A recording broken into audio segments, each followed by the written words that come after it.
Salam Indonesia, salam Nusantara, salam kepada semua sobat yang ada di berbagai wilayah yang ada di Indonesia. Bertemu lagi dengan saya Alfred Pontolondo di channel ini. Namun sebelumnya, secara pribadi saya ingin menyampaikan empati dan turut berbelasungkawa yang sedalam-dalamnya kepada seluruh keluarga maupun saudara-saudara kita yang ada di Cianjur yang saat ini merasakan atau menerima duka akibat bencana yang terjadi di Cianjur, yakni bencana gempa maupun longsor yang mengakibatkan hilangnya nyawa dari saudara-saudara kita yang ada di sana, termasuk juga rusaknya rumah, rusaknya lahan pertanian mereka karena bencana ini. Kita semua berdoa kiranya Tuhan yang Maha Kuasa boleh memberi kekuatan kepada saudara-saudara kita agar mereka boleh tetap tabah, kuat, dan boleh menata hidup ke depan dengan lebih baik, dengan tetap berserah kepada Tuhan Yang Maha Esa.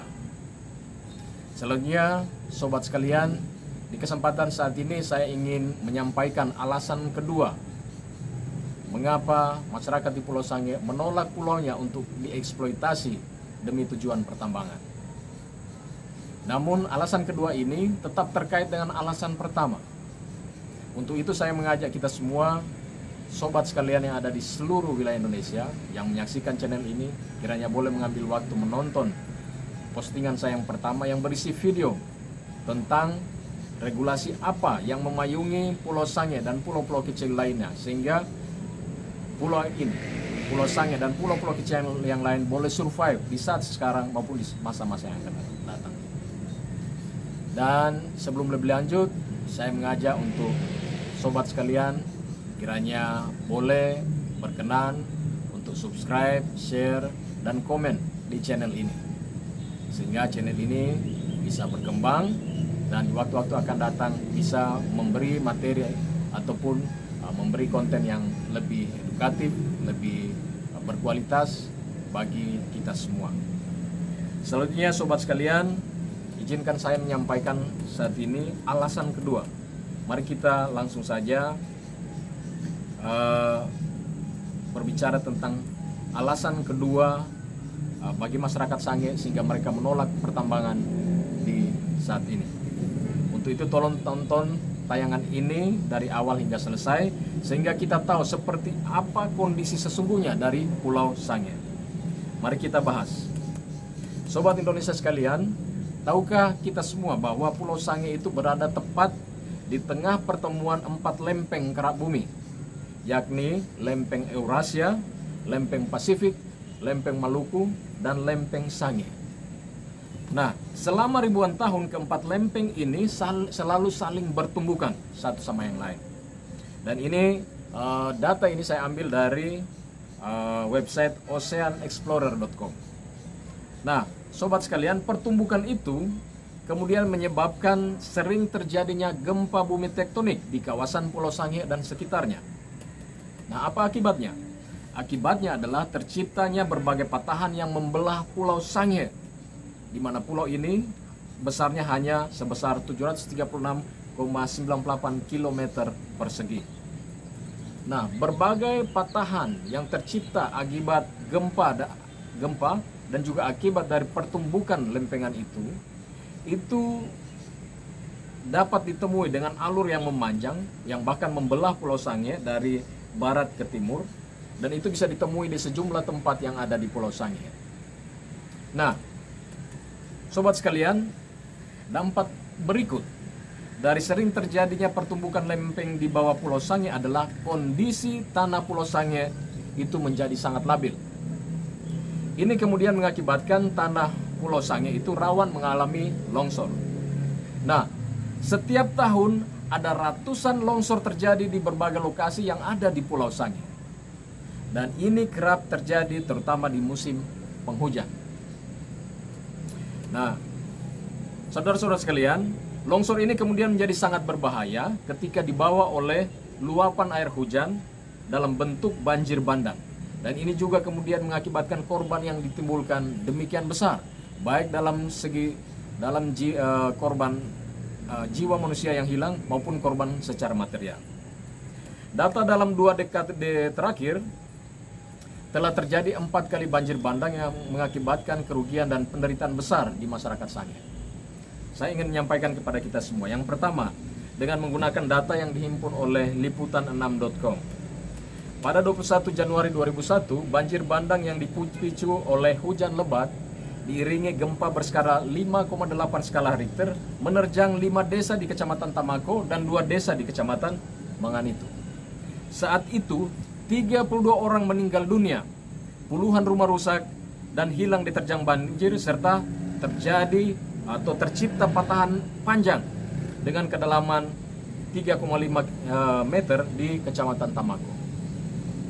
Banjir bandang yang kedua masih dari liputan6.com. Terjadi pada 11 Januari 2007. Longsor besar terjadi di sejumlah lokasi di Kecamatan Tabukan Utara. Sementara banjir bandang menimpa sejumlah kelurahan di Kota Tahuna, ibu kota Kepulauan Sangihe. Dalam kejadian tersebut, 13 orang meninggal dunia dan 11 orang tidak ditemukan akibat tertimbun longsor. Sementara puluhan rumah hilang dan ratusan orang hidup di pengungsian. Data ketiga dilansir dari national.tempo.co, yakni pada tanggal 21 Juni 2016, banjir bandang terjadi di sejumlah desa di Kecamatan Tahuna Barat, Kepulauan Sangihe. 5 orang meninggal, 4 orang tidak bisa ditemukan, dan 3 orang mengalami luka berat. Sementara secara material, terdapat 209 rumah rusak, 2 jembatan, dan sejumlah fasilitas publik lainnya itu mengalami rusak parah. Yang keempat, atau yang terakhir, ini berdasarkan data dari bnpb.go.id. Pada tanggal 2 Januari 2020, banjir bandang kembali terjadi di Desa Lebo, Kecamatan Manganitu. Pada saat itu 2 orang meninggal dunia dan 9 orang luka-luka. Secara material, 31 rumah, jembatan, dan fasilitas umum lainnya hilang dan mengalami rusak berat. Di saat itu, sejumlah 484 orang akhirnya harus tinggal di pengungsian. Nah, sobat sekalian, itu tentang banjir bandang yang terjadi di Pulau Sangihe. Mari kita lihat pada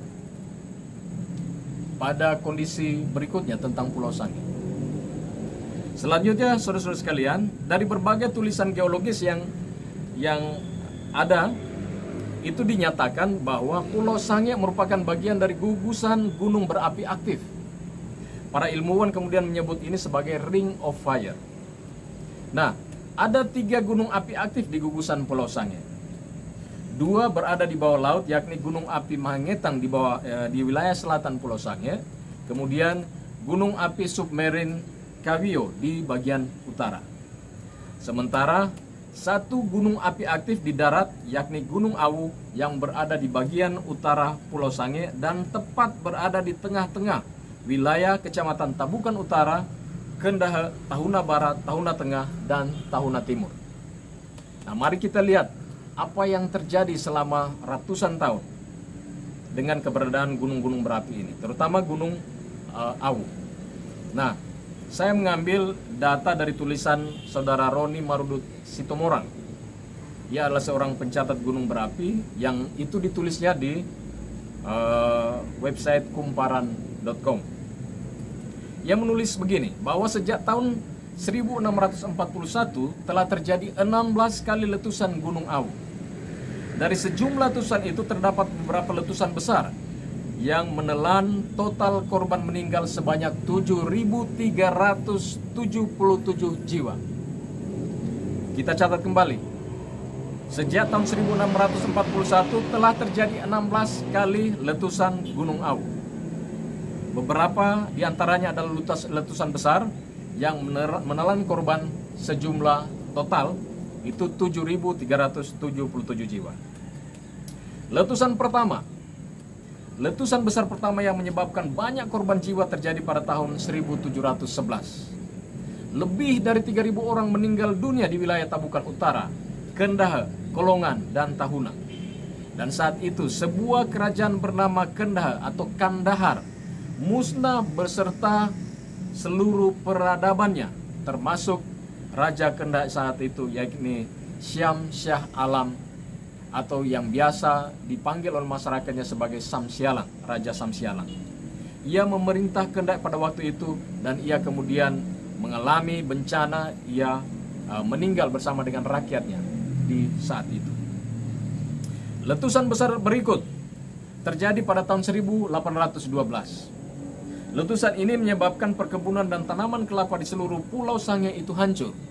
Saat itu ada 2.806 jiwa menjadi korban tertimpa lahar Gunung Awu. Yang ketiga, pada letusan tahun 1892. Pada letusan kali ini ada 1.532 jiwa meninggal dunia. Seluruh kampung di pesisir Tabukan Utara, Kendaha, Kolongan, dan Tahuna hancur ditimpa lava dan guguran material vulkanik. Dan letusan besar keempat atau yang terakhir itu terjadi pada 12 Agustus 1966. Nah, pada saat itu erupsi Gunung Awu menyebabkan seluruh kawasan di sekitar Pulau Sangihe itu hancur. Ada 39 jiwa meninggal dunia dalam peristiwa ini, dan masyarakat yang ada sekitarnya itu mengungsi.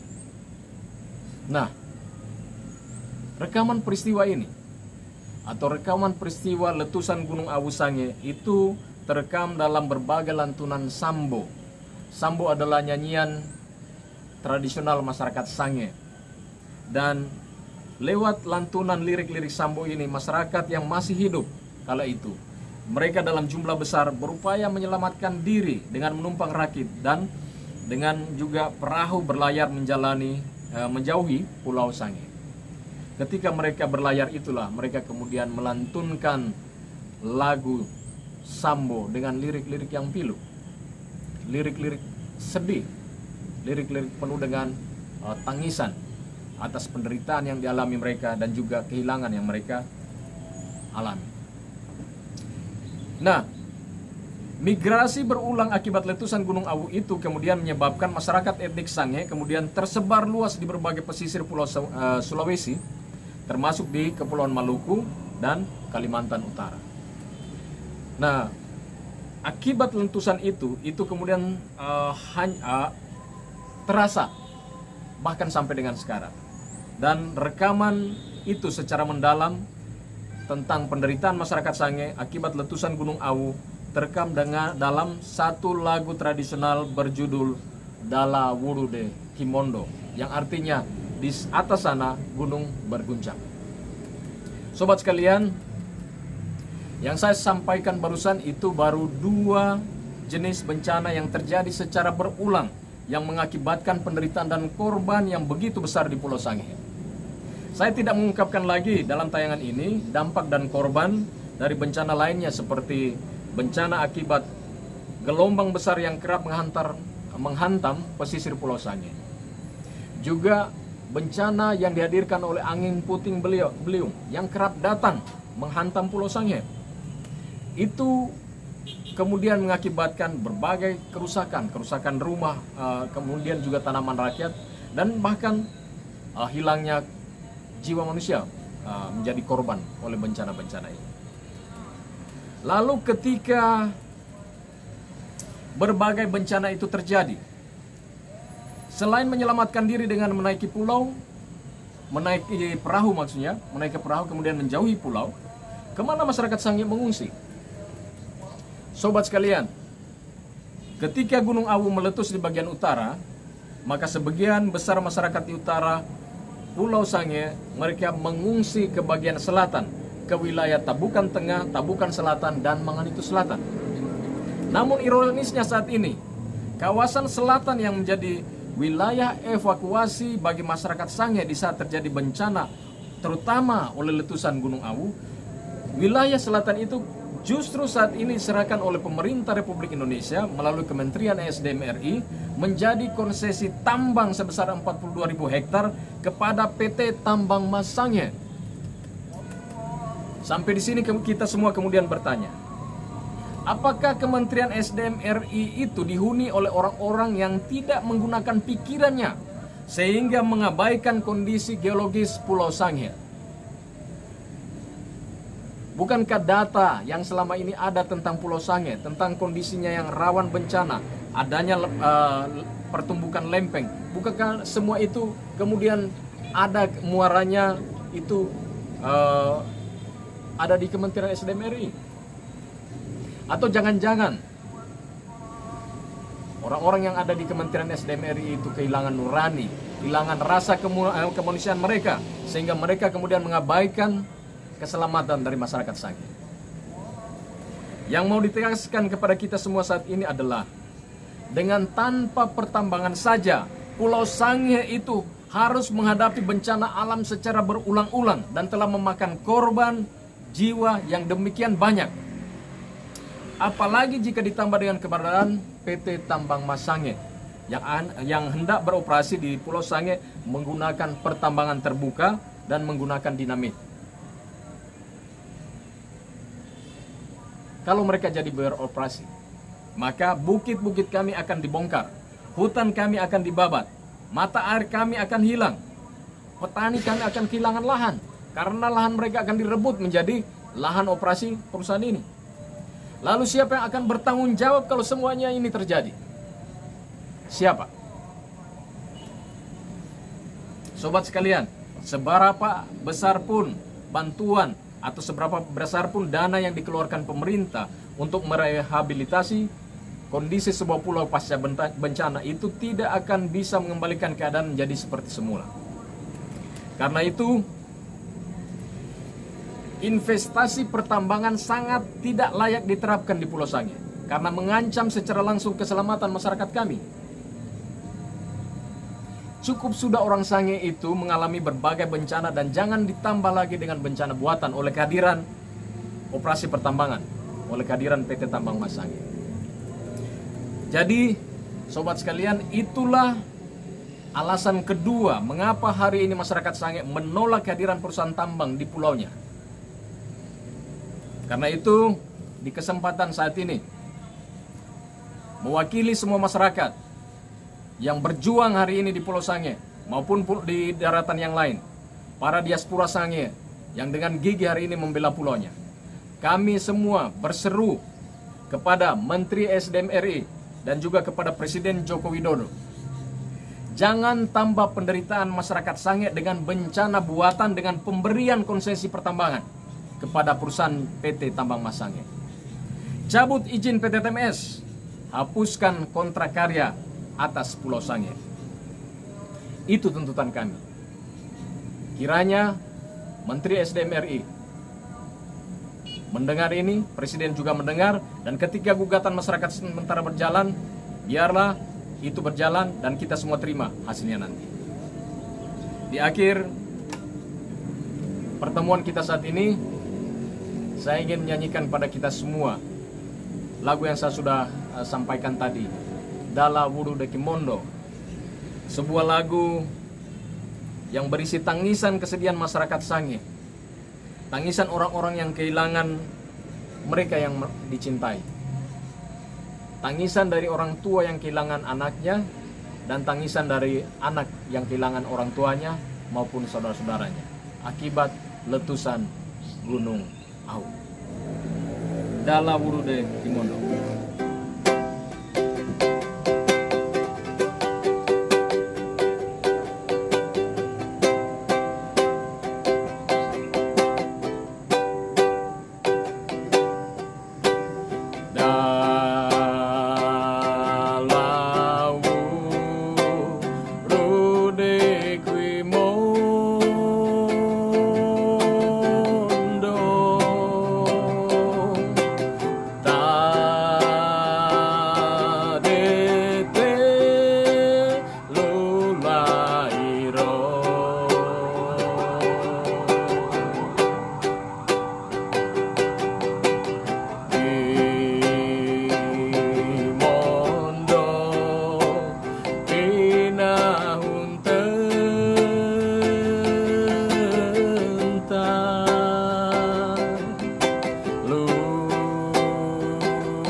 Wow.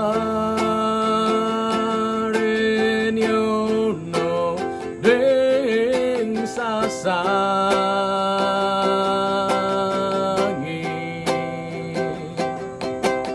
ni tentang Dario Allah.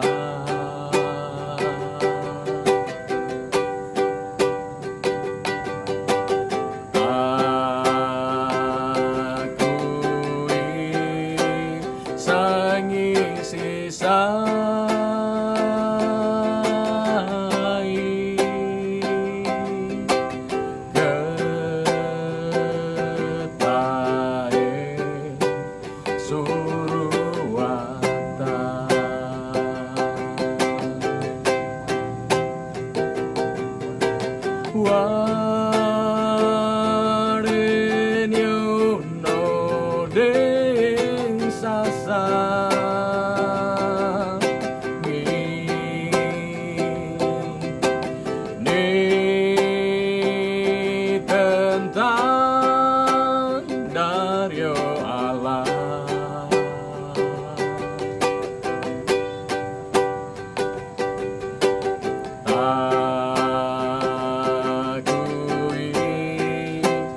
Sangi sisai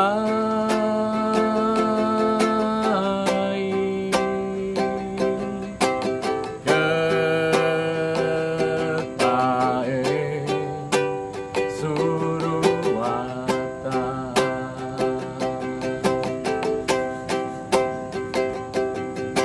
ketae suruwata.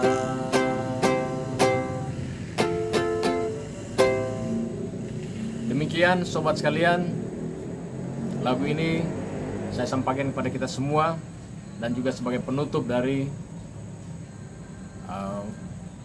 konten berisi alasan kedua mengapa masyarakat Kepulauan Sangihe menolak pulaunya dieksploitasi. Di kesempatan berikut saya akan menyampaikan lagi alasan ketiga yang sama pentingnya mengapa Pulau Sangihe itu tidak boleh diserahkan menjadi konsesi pertambangan, tetapi seharusnya dimanfaatkan ataupun dikelola untuk tujuan lain dengan bidang-bidang yang lain sehingga bisa memaksimalkan potensi yang ada di Pulau Sangihe. Sampai di sini, terima kasih kepada kita semua yang sudah menonton dari awal sampai dengan selesai. Saya Alfred Pontolondo undur diri kesempatan ini dan sampai berjumpa pada postingan selanjutnya. Terima kasih. Salam Indonesia, salam NKRI.